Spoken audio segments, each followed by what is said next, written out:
Tu veux construire la meilleure version de toi-même, autant sur le plan physique que mental? Reste sur cette vidéo ma star, t'es au meilleur endroit. Mindset, sport, alimentation, habitudes, ici je t'apprends à tout aligner pour devenir enfin celle dont tu as toujours rêvé. J'espère que vous allez bien, que vous passez une bonne journée, que vous êtes en bonne santé. Moi perso, tout va très bien et je suis super contente de vous retrouver dans cette nouvelle vidéo après 2 semaines d'absence. Parce que oui, pour ceux qui m'ont pas suivi, je suis partie 10 jours à Dubaï et je suis rentrée littéralement ce matin. C'était incroyable, vraiment je pense que c'était le meilleur voyage de ma vie à l'heure actuelle. J'ai fait du jet ski, j'ai fait un safari dans le désert, j'ai passé du temps avec des personnes que j'aime beaucoup et surtout j'ai très bien mangé et j'ai aussi évidemment bu des quantités astronomiques de matcha. Mais bon, si vous commencez à me connaître, c'est pas étonnant. Bref, c'était trop cool, mais du coup j'ai pas pris le temps de filmer une vidéo YouTube, de la monter, etc. parce que voilà, je voulais profiter de mes vacances. Mais j'ai quand même été très active sur Insta, vraiment, je bombardais les stories en mode Pinterest, j'étais au prime de ma vie. Donc voilà, si tu ne me suis pas encore sur Insta, c'est l'occasion, va vite t'abonner. Je suis vraiment très active sur ce réseau et c'est celui qui me permet d'être le plus proche de vous, donc c'est trop cool. Enfin bref, je suis enfin de retour pour une nouvelle vidéo et je te souhaite la bienvenue dans le 3e épisode de Stronger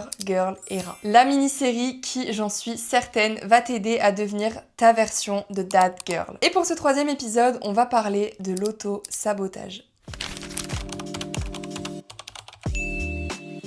Je trouve ça hyper important de parler de ce sujet quand on est dans une quête de développement, que ce soit physique, mental, spirituel. Tout simplement parce que, sans mentir, je pense que c'est un phénomène qui touche clairement 100% de la population. Peu importe qui on est, à quel niveau on est, on finit tous par se mettre un moment ou un autre des bâtons dans les roues, même inconsciemment. Et ça, c'est ce qu'on appelle l'auto-sabotage. Et l'auto-sabotage, concrètement, c'est quoi? C'est le fait de savoir ce que tu veux, de savoir quoi faire pour arriver à avoir ce que tu veux, mais de te freiner toi-même, littéralement, avec des petites actions que tu fais au quotidien sans même t'en rendre compte, avec des croyances limitantes, avec des paroles. Par exemple, peu importe l'objectif que t'as, je suis sûre et certaine que tu sais déjà un minimum quoi faire pour te rapprocher de cet objectif. Tu sais qu'il faudrait que tu t'entraînes plus assidûment, plus régulièrement, qu'il faudrait que tu manges de manière un peu plus équilibrée, que t'arrêtes de scroller le soir pour mieux dormir. Mais tu le fais pas, ou alors tu le fais 2-3 jours et après t'abandonnes. Tu te dis, je commencerai sérieusement lundi prochain, quand il fera beau dehors, quand j'aurai tant et tant d'argent, quand je serai dans telle ou telle situation. Enfin bref, tu cherches toujours des excuses et tu finis toujours par repousser le moment où tu passes vraiment à l'action. Et en faisant ça, tu culpabilises, tu te dis pourquoi est-ce que j'arrive pas à tenir mes engagements, pourquoi est-ce que je me sabote moi-même, et tu finis par émettre la conclusion que c'est pas pour toi, que c'est trop dur, que t'es pas faite pour ça,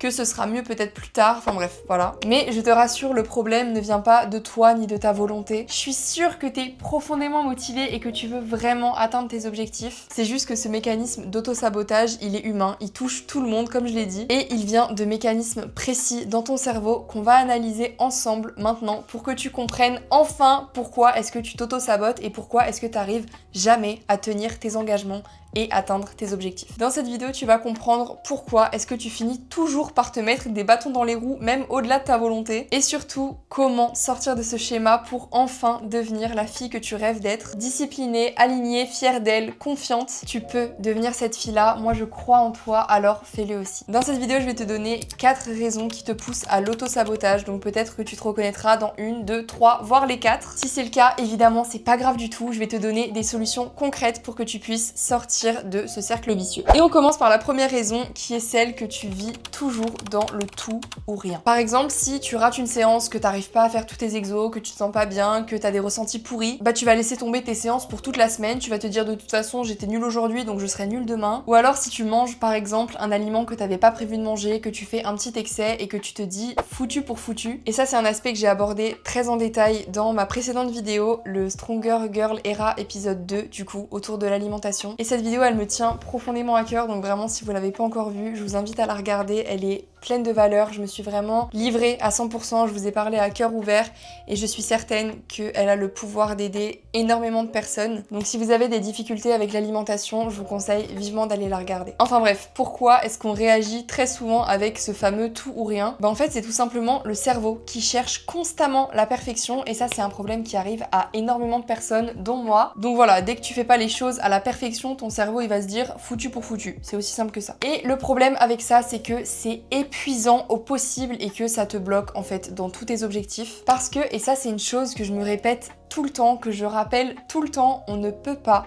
être à 100% dans tous les domaines de sa vie 100% du temps. C'est littéralement impossible d'avoir une alimentation irréprochable 365 jours dans l'année, de ne louper aucune séance de l'année, de faire toujours des bonnes séances, d'être toujours au top, d'être toujours jolie, enfin voilà, c'est impossible d'être toujours parfaite. Alors c'est quoi la solution pour remédier à ça? C'est d'adopter la règle des 80%. J'utilise le chiffre 80% mais sachez que c'est purement hypothétique et que ça peut varier en fonction des personnes parce qu'il faut savoir que l'équilibre qui est la base de tout, c'est propre à chacun. Ça peut être 80-20 pour une personne, 70-30 pour une autre, 50-50 pour une autre. C'est vraiment propre à vous-même, donc essayez juste de vous baser sur la constance et non sur la perfection. Donc par exemple, si vous loupez une séance, si vous faites un excès alimentaire, dites-vous que ce n'est pas grave et reprenez tout simplement le cours de votre vie comme si rien ne s'était passé. Continuez de faire vos séances comme d'habitude, continuez de suivre votre diète comme vous avez l'habitude de le faire. Ne cherchez pas à compenser, à en faire plus, à en faire moins. Dites-vous que les choses vont s'auto-réguler d'elles-mêmes. Faites juste confiance au processus, faites-vous confiance à vous-même et faites confiance à votre corps parce qu'il sait faire les choses mieux que vous. La deuxième raison qui peut te pousser à t'auto-saboter, c'est le fait que tu relis action à douleur immédiate. C'est peut-être un peu flou quand je le dis comme ça, donc je vais te donner un exemple. Par exemple, le fait d'aller à la salle, tu vas directement penser à ça va être dur, je vais transpirer, je vais avoir mal, je vais devoir me pousser à bout, ça va être dur nerveusement, ça va être dur physiquement et t'associes tout ça à quelque chose de négatif finalement. Donc tu repousses la chose et au final tu vas pas à la salle. Ou alors, autre exemple, préparer un repas sain. Tu vas te dire c'est trop long, faut que j'aille acheter tel ou tel ingrédient, va falloir que je fasse la vaisselle et ci et ça. Et donc au final tu commandes et tu manges McDo. Encore une fois, je le pousse à l'extrême mais c'est vraiment pour que vous compreniez le fond de la chose et ce que ça veut dire. Et ça, encore une fois, ça vient d'un mécanisme de ton cerveau qui veut toujours en faire qu'à sa tête parce que automatiquement, évidemment, il va vouloir fuir cette douleur immédiate parce qu'il va l'associer à quelque chose de négatif, même si dans le fond c'est bon pour toi. Parce que oui, aller à la salle, ça va te coûter nerveusement, ça va te faire transpirer, ça va être dur, ça va être long, mais c'est pour ton bien et dans la finalité, ça va te rapprocher de ton objectif. Mais non, toi tu décides d'écouter ton cerveau qui ne réfléchit pas plus loin que le bout de son nez, qui se dit douleur immédiate, on n'y va pas, c'est mieux pour toi. Alors que c'est tout à fait l'inverse. Dites-vous que en sortant de votre zone de confort, en vous mettant dans la difficulté, c'est là que vous progressez et c'est là que vous vous rapprochez de vos objectifs. Évidemment, si c'était facile, tout le monde le ferait. Le plus dur, c'est d'aller contre cette petite voix qu'on a dans sa tête et de réfléchir plus loin que ce que notre cerveau il veut bien nous faire croire. Donc c'est hyper important d'avoir conscience de ça pour pouvoir mettre des actions en place pour rendre les choses plus faciles. Le but, ça va être d'un petit peu mindfuck votre cerveau pour lui faire croire que finalement c'est pas si dur que ça et qu'au contraire, ça peut même être fun. Et toujours pour suivre avec mon exemple de la salle, vous pouvez par exemple préparer votre tenue à l'avance, tout mettre en place pour que ça soit facile, que vous n'ayez pas à chercher, à vous demander comment est-ce que je vais m'habiller, et ci et ça, parce que ça rajoute de la difficulté à votre cerveau et ça lui rajoute encore une fois de la douleur immédiate. Donc essayez de vous faciliter la vie au maximum, organisez-vous de sorte à ce que votre cerveau il ait juste un petit chemin à suivre et qu'il se dise tranquille, il n'y a pas de stress, on peut y aller sereinement. Et ça passe aussi et surtout par le fait d'avoir une programmation claire, définie en fonction de vos objectifs. Dites-vous que si vous savez déjà à l'avance ce que vous devez faire en allant à la salle, quelle séance vous allez faire, quels exos, combien de séries, combien de reps, quelle charge, si vous avez déjà en tête et noté tous ces paramètres, vous avez déjà fait 80% du travail parce qu'il n'y a plus aucun stress et vous avez juste à suivre le plan. Et encore une fois, votre cerveau, il va trouver ça facile et il va y aller sans aucune difficulté. Donc si le manque d'organisation et de planification pour tes séances, c'est l'un des problèmes et c'est l'une des choses qui te freine pour aller à la salle, sache que c'est l'une des choses principales que je travaille avec les filles que j'accompagne en coaching. Elles bénéficient toutes d'une programmation 100% adaptée à leurs emplois du temps, à leurs objectifs, à leurs besoins, que ce soit sur le plan sportif ou nutritionnel. Et crois-moi, il n'y a rien de plus puissant que l'organisation et la planification de manière individualisée pour progresser. Donc si toi aussi tu veux progresser à la salle, développer ton mindset, devenir plus forte mentalement, physiquement, améliorer ton rapport à l'alimentation, avec le sport, avec toi-même, je te mets dans la description le lien du formulaire pour rejoindre KS Coaching. Les places sont évidemment très limitées parce que je veux vraiment m'assurer de proposer le suivi le plus qualitatif à chacune des filles que j'accompagne. Donc si tu veux en faire partie, dépêche-toi de remplir le questionnaire. Bref, la troisième raison qui peut te pousser à t'auto-saboter, c'est le fait que tes objectifs sont flous et qu'ils ne sont pas connectés à une vraie raison. Par exemple, tu vas te dire oui, j'aimerais me mettre au sport, j'aimerais manger mieux, j'aimerais développer mon mindset, j'aimerais lire des livres, etc. Mais la vraie question, c'est pourquoi tu veux faire tout ça. Et si t'as pas la réponse évidente à ce pourquoi, c'est qu'il y a un problème. Et pourquoi c'est un problème? Bah tout simplement parce qu'un objectif flou, ça motive personne. Il faut absolument que tu aies une vision claire et précise de tes objectifs avec la réponse à ton pourquoi. Il faut que tes objectifs ils soient liés à une raison émotionnelle qui te touche profondément. Pour vous citer mon exemple personnel, moi j'ai commencé la salle parce que je souffrais très fortement de troubles du comportement alimentaire et au plus profond de moi, je voulais sincèrement me sortir de ça, être en meilleure santé, être plus forte mentalement, physiquement, enfin bref, tout ce que je prône encore à l'heure actuelle. Et si c'est encore des choses, des valeurs que je partage à l'heure actuelle, c'est vraiment que c'était une raison profonde, émotionnelle, qui me touche réellement. Et c'est pour ça qu'aujourd'hui, après 3 ans, je m'y tiens encore, que j'ai encore envie d'aller à la salle, même si évidemment il y a le facteur passion qui s'est rajouté. Mais si je suis autant assidue, autant régulière, autant disciplinée, c'est parce que j'ai une raison profonde qui me tient vraiment à cœur et des objectifs clairs qui ont certes évolué mais qui sont toujours liés à ces valeurs et à ce que je voulais dès le départ. C'est-à-dire me sortir des TCA, prendre confiance en moi, être forte mentalement, physiquement, enfin voilà, je me répète, vous avez compris. Mais voilà, retenez que c'est hyper important de clarifier votre pourquoi et d'y apporter des vraies raisons qui vous touchent émotionnellement. Parce que si vous n'avez pas ça, si vous n'avez pas la réponse à ce pourquoi, vous serez même pas en mesure de mettre en place un plan d'action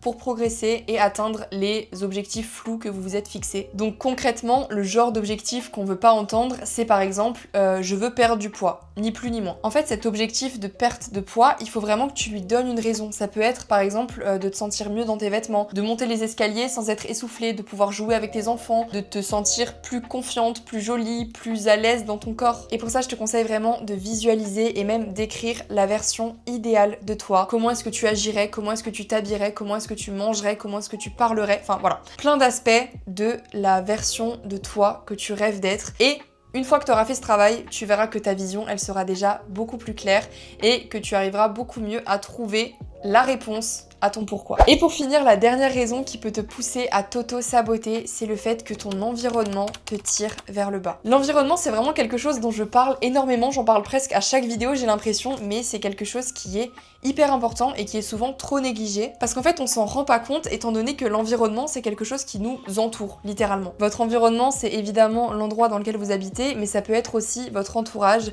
ça peut être ce que vous consommez sur les réseaux, l'environnement digital, ça peut même être ce qu'il y a dans votre frigo. Dites-vous que c'est littéralement toutes les choses qui vous entourent et qui vous accompagnent au quotidien. Donc par exemple, si vous avez des amis qui vous tirent vers le bas, qui vous rabaissent, qui cherchent pas à vous voir réussir, votre environnement vous tire vers le bas. Si vous avez des placards remplis de bonbons, de gâteaux, de chips, si vous avez un frigo rempli de plats faciles à manger, ultra transformés, etc., votre environnement vous tire vers le bas. Si vous habitez dans une ville ou un pays dans lequel vous vous sentez pas à votre place, si la mentalité des gens que vous côtoyez au quotidien par la force des choses ne vous plaît pas, que leurs valeurs ne vous correspondent pas, si vous scrollez sur TikTok et Instagram et que vous ressortez complètement vidé, démoralisé, épuisé parce que vous vous êtes comparé, votre environnement vous tire vers le bas. Partez du principe que votre environnement, il influence tellement vos croyances vont influencer vos actions et vos actions vont influencer vos résultats. Donc tout part de votre environnement. Si vous êtes dans un mauvais environnement, vous aurez des mauvais résultats. Donc faites vraiment attention à tout ce qui vous entoure, que ce soit encore une fois l'endroit où vous habitez, même si ça, je me doute que c'est pas forcément le facteur le plus simple à modifier. Mais voilà, pour le reste, faites attention aux personnes que vous côtoyez, faites attention à vos soi-disant amis, faites attention à ce que vous avez dans vos placards, faites vos courses intelligemment, encore une fois pour vous faciliter la vie. Faites attention au contenu que vous consommez sur les réseaux, que ce soit YouTube, Instagram, TikTok, tout ça dans le seul et unique but de vous mettre dans le meilleur environnement possible pour atteindre les meilleurs résultats possibles. Et voilà, cette vidéo touche à sa fin. Retiens que l'auto-sabotage, il peut venir de ces 4 choses toutes simples: le tout ou rien, la douleur immédiate, des objectifs flous et aucune réponse à ton pourquoi, et surtout un environnement qui te freine. Mais la bonne nouvelle, c'est que tu peux tout à fait reprendre le contrôle sur ces 4 aspects. Tu peux devenir celle que tu rêves d'être. Je crois en toi aussi. Sois confiante, mets les bonnes actions en place et tout viendra à toi. Petit à petit, brique après brique, action après action, les choses vont se mettre en place pour toi si tu passes à l'action dès maintenant et que tu commences enfin à croire en toi. Et surtout, arrêter de t'auto-saboter. J'ai réussi à le faire, les filles que je coach le font tous les jours. Alors toi aussi, tu peux y arriver et tu vas le faire. Enfin voilà, j'espère que cette vidéo vous a plu et surtout qu'elle vous a aidé. Moi, j'ai adoré la faire et j'ai adoré tout ce dont on a parlé aujourd'hui. Comme d'habitude, si la vidéo vous a plu, n'hésitez pas à vous abonner si c'est pas encore fait et à la liker pour m'encourager. Si toi qui regardes cette vidéo, tu veux passer au step supérieur et devenir cette fille forte mentalement, physiquement, développer ton mindset, etc. avec un accompagnement individuel et bienveillant, le lien pour rejoindre KS Coaching est dans la description. Et si vous avez des questions, des expériences, des remarques à partager, faites-le dans les commentaires, ça me fait toujours super plaisir de vous répondre. Bref, sur ce, moi je vous fais de gros bisous et je vous dis à dimanche prochain pour une nouvelle vidéo.